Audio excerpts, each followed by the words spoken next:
एक number question है, पीतल एवं तांबे के बर्तन में दही एवं खट्टे पदार्थ क्यों नहीं रखनी चाहिए? तो देखिए, दही एवं खट्टे पदार्थ में अम्ल पाए जाते हैं, ठीक है, जो धातु से क्रिया करके लवण और हाइड्रोजन गैस बनाते हैं।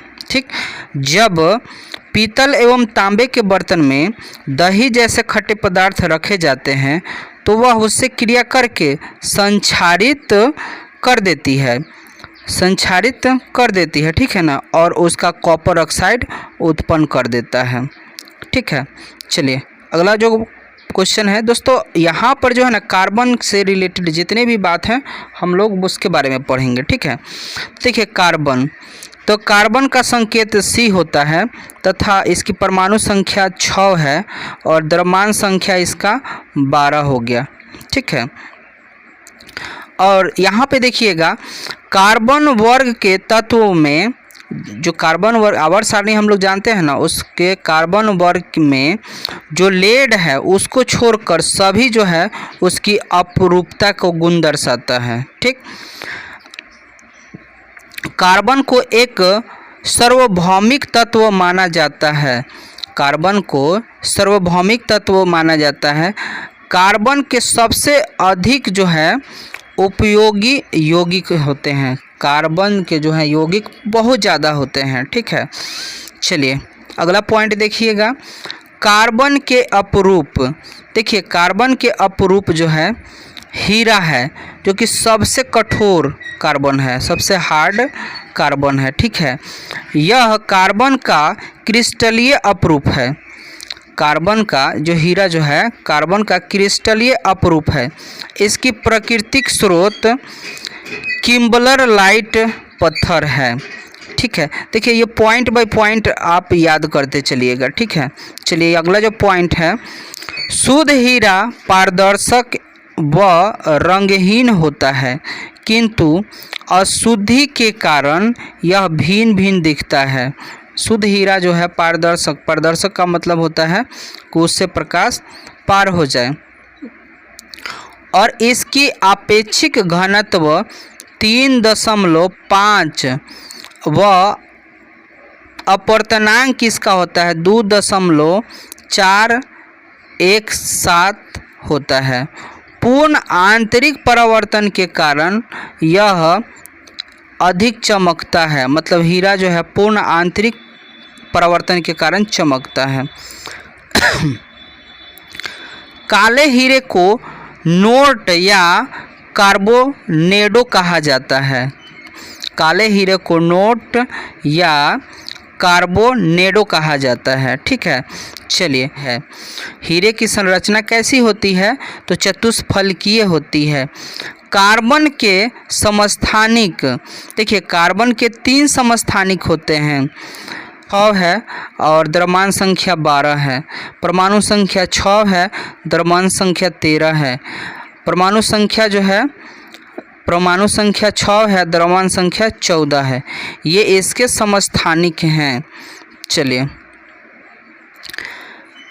इसमें से जो कार्बन के अपरूप हैं, कार्बन जो है 6 यानी परमाणु संख्या 6 और द्रव्यमान संख्या 14 एक रेडियो एक्टिव समस्थानिक तत्व है, और ये जो है बीटा उत्सर्जित करता है, बीटा किरणें उत्सर्जित करता है। कार्बन के समस्थानिक C6 और ये जो 12 द्रव्यमान वाले हैं, ये जो है इसकी मानक होती है। ठीक है, अगला जो है पॉइंट देखिएगा, पॉइंट बाय पॉइंट चलिए। कार्बन मोनोऑक्साइड क्या है, तो देखिए इसके बारे में समझिएगा। यह रंगहीन, स्वादहीन, विषैली, ज्वलनशील गैस है। यह नीली लौ के साथ जलती है। यह गाड़ी में, मतलब गाड़ी से निकलती है, कैंसर उत्पन्न करने वाली गैस है। यह CO2 से 20 गुना ज़्यादा तेज़ी से रक्त में हीमोग्लोबिन के साथ मिल जाती है। ठीक, अगला जो क्वेश्चन है, कार्बन डाइऑक्साइड जिसको CO2 बोलते हैं, देखिए यह वायुमंडल में 0.03% पाए जाते हैं। किण्वन प्रक्रिया में CO2 गैस निकलते हैं। इस गैस की प्रकृति अम्लीय होती है। ठोस कार्बन डाइऑक्साइड को शुष्क बर्फ यानी सूखा जो है बर्फ कहा जाता है। चलिए अगला जो है क्वेश्चन देखिएगा।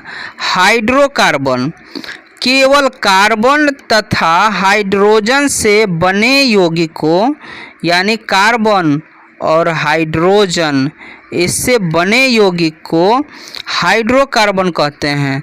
जैसे में मीथेन हो गया, इथेन हो गया, एथिलीन हो गया, एसिटिलीन, और एक प्राकृतिक स्रोत जो है पेट्रोलियम है। ठीक है, चलिए अगला जो पॉइंट है देखिए, हाइड्रोकार्बन दो तरह के होते हैं। पहला जो है संतृप्त और दूसरा है असंतृप्त। ठीक है, तो संतृप्त में एल्केन हो गया जिसमें कार्बन कार्बन सिंगल बॉन्ड होते हैं। इसके सूत्र है CnH2n+2। ठीक है, और यहाँ पर दूसरा का है एल्कीन। एल्कीन होता है, इसमें कार्बन कार्बन डबल बॉन्ड होता है। इसका सूत्र होता है CnH2n। इसको मॉर्फिन भी बोला जाता है। और तीसरा है एल्काइन। एल्काइन होता है, इसके बीच कार्बन कार्बन ट्रिपल बॉन्ड होते हैं। इसके सूत्र होते हैं CnH2n-2। चलिए अगला जो क्वेश्चन है देखिएगा, संतृप्त कार्बनिक यौगिक। संतृप्त कार्बनिक यौगिक, तो देखिए ऐसे कार्बनिक यौगिक जिनमें कार्बन कार्बन के बीच सभी बंधन एकल बंधन से जुड़े होते हैं। देखिए वैसे कार्बनिक यौगिक जिसमें कार्बन कार्बन सिंगल बॉन्ड हो उसको संतृप्त कार्बनिक यौगिक कहते हैं। ठीक है, देखिए इसकी एक और विशेषता है, ये सामान्यतः यौगिक अधिक अभिक्रियाशील नहीं होता है, ये ज़्यादा क्रिया नहीं करता है। ठीक है, चलिए अगला जो है असंतृप्त कार्बनिक यौगिक।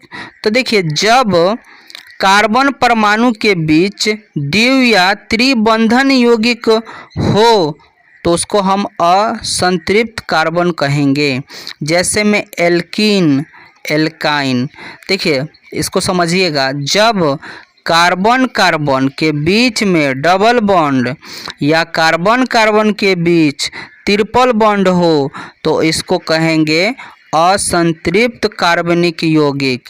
ठीक है, चलिए अगला क्वेश्चन जो है क्लोरोफ्लोरोकार्बन। तो देखिए क्लोरोफ्लोरोकार्बन को फ्रीऑन भी कहा जाता है। यह जो है विलायक, प्रशीतक व परिक्षेपक के रूप में तथा यह ओजोन परत को क्षय करता है। ठीक है, देखिए ओजोन परत को मापने के लिए डॉब्सन का प्रयोग किया जाता है। डॉब्सन यूनिट का, डॉब्सन ओजोन जो परत है उसकी मापने के लिए डॉब्सन यूनिट का प्रयोग किया जाता है।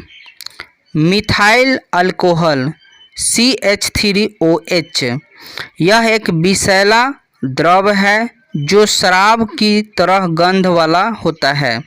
इसके सेवन से व्यक्ति अंधा हो सकता है और अधिक सेवन से मौत भी हो सकती है। जहरीली शराब में मिथाइल अल्कोहल रहता है। चलिए अगला जो है आंसू गैस। दोस्तों आंसू गैस अल्फा क्लोरो एसीटोफिनॉल, जिसको एक्रोलिक आदि कुछ ऐसे प्रमुख आंसू गैस हैं जिनमें आँखों में जलन उत्पन्न हो जाते हैं। देखिए आंसू गैस क्या है, तो अल्फा क्लोरो एसीटोफिनॉल है। ठीक है ना, जिससे आँख में जलन उत्पन्न हो जाती है। चलिए अगला जो पॉइंट है मिथाइल आइसोसाइनेट C2H3NO। देखिए यह एक विषैले गैस है। भोपाल में, जिसको भोपाल त्रसडी गैस हुआ था, हत्याकांड हुआ था, तो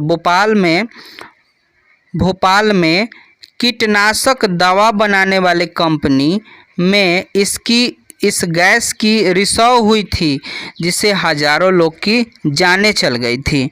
ठीक है, अगला जो क्वेश्चन है डीडीटी क्या है? तो देखिए डीडीटी का पूरा नाम डाइक्लोरो डाइफिनॉल ट्राइक्लोरो एथेन है। इसे कोलेरिन कोलोरल से बनाए जाते हैं। यह एक कीटनाशक है, कीट के मारने का काम करता है। चलिए अगला जो है क्वेश्चन निश्चेतक। देखिए इसका प्रयोग मुख्यतः संवेदन को कम करने के लिए किया जाता है। सबसे पहले इसका प्रयोग विलियम मॉर्टन ने किया। यह डाइइथाइल ईथर था। चलिए अगला जो क्वेश्चन है एंटीबायोटिक क्या है? तो देखिए यह ऐसा रसायन है जो सूक्ष्म जीवों से बनाए जाते हैं। ये अन्य प्रकार के जीवाणुओं की वृद्धि को रोक देता है या मार देता है। जो हमारे शरीर में हानिकारक जीवाणु होता है उसकी वृद्धि को रोक देता है या मार देता है।